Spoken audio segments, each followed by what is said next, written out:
Picture this. Your friend just told you they're stressed about a work deadline that got moved up. You respond with, "I understand." What just happened? You essentially put a period at the end of their sentence. Conversation over. Now try this instead. It sounds like you're feeling overwhelmed because the deadline moved up. Did I get that right? Can you hear the difference? The first response is like a rubber stamp. The second is like holding up a mirror. Here's the thing. People don't actually want you to understand them. They want to feel understood. And there's a massive difference between those two things. Today, I'm sharing 10 simple phrase swaps that completely flip conversations in your favor. These aren't manipulation tactics or fake empathy tricks. These are language shifts that prove you're actually listening instead of just waiting for your turn to talk. Every single swap takes seconds to implement and works whether you're talking to your best friend, your boss, or even that stressed-out barista juggling 20 drink orders. Here's my promise. You don't have to memorize all 10.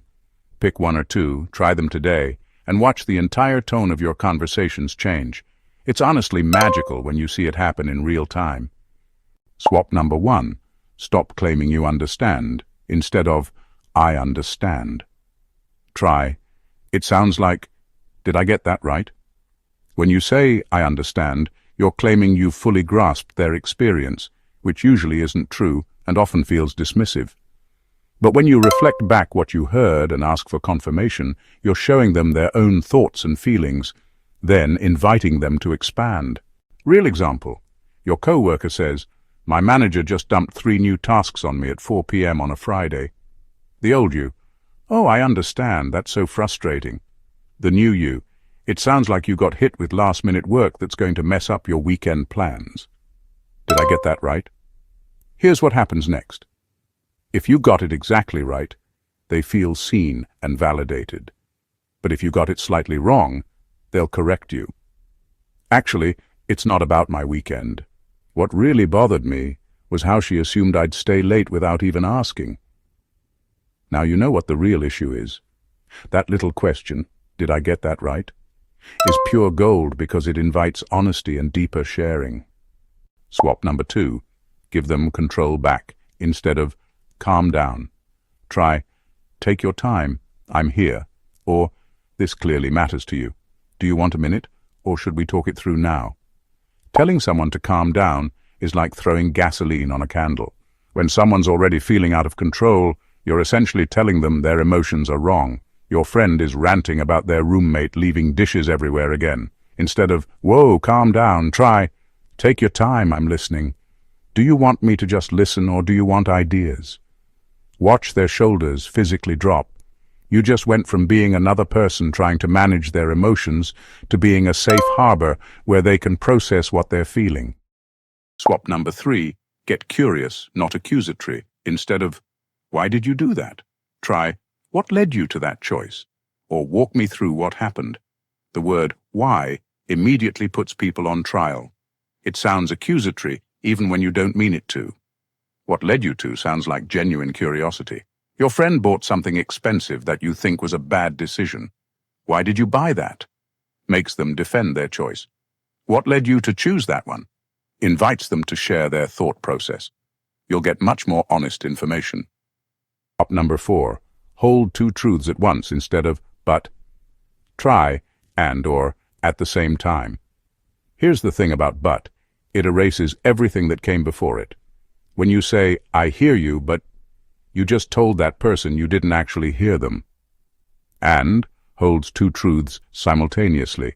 Instead of "I hear you, but we can't extend the deadline," try "I hear you, and we still need a plan for Friday."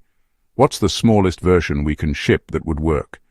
You just validated their concern and moved toward a solution without dismissing anything they said. That tiny word change keeps people's defenses down while addressing reality. Swap number 5. Instead of, "At least," try, "That sounds tough. What would help right now?" When someone shares a problem and you respond with, "At least," you're trying to paint silver linings over wet paint. It doesn't work, and it minimizes their experience. Your colleague, "We just lost our biggest client."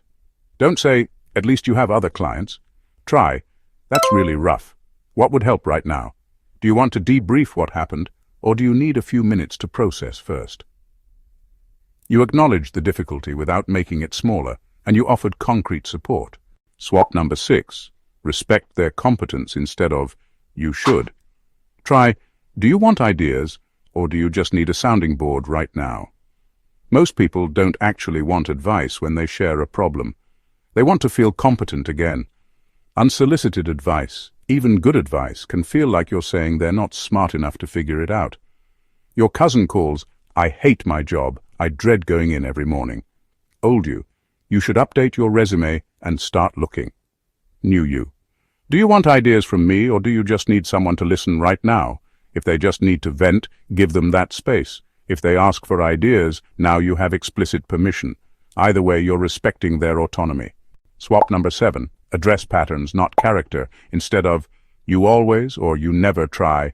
I've noticed that X happens when Y. Can we talk about that? Global statements like always and never trigger defensive mode. Specific observations about patterns invite problem solving. Instead of, you never respond to my texts, try, I've noticed I sometimes wait a few days for a reply when it's about making plans. Can we find a system that works better? You're addressing the same issue, but focusing on the pattern and impact rather than their character. This makes people want to work with you instead of against you. Swap number 8. Invite collaboration instead of, that's not what happened. Try, let me make sure I'm tracking with you. Here's what I heard. What am I missing? When you directly correct someone, they push back and dig in. When you summarize what you understood and ask what you're missing, you invite collaboration instead of combat. Your teammate says you forgot to include them in an important email. Instead of, that's not what happened, I included everyone. Try, let me make sure I'm tracking. I sent the email to the whole project team on Tuesday. What am I missing? Maybe they weren't on the project list. Maybe it went to spam. Now you can solve the actual problem instead of defending your version of events. Swap number 9. Create forward momentum respectfully. Instead of, can we move on? Try, is there anything important we haven't covered before we decide on next steps? You're still creating momentum, but you're respecting the need for closure. In a meeting that's been circling for 20 minutes, instead of, okay, can we please move on? Try, before we make a decision, is there anything critical we haven't talked about yet? Most of the time, that circular conversation ends right there because people feel heard. If something important comes up, you just prevented a bad decision. Swap number 10. Build solutions, not resentment. Instead of, whatever, or it's fine, when it's clearly not, try, I want to solve this with you. Here's what matters to me. What matters to you? After a miscommunication with your partner, instead of, fine, whatever, try, I want to get this right between us. For me, what would help is clarity about who's handling what next time. What would help for you? You're being direct about your needs while creating space for theirs. This builds solutions instead of resentment. Seeing it all come together. Let me show you how these work in real conversations you'll have this week. Workplace scenario. Your colleague approaches looking frazzled. I'm completely drowning right now. You.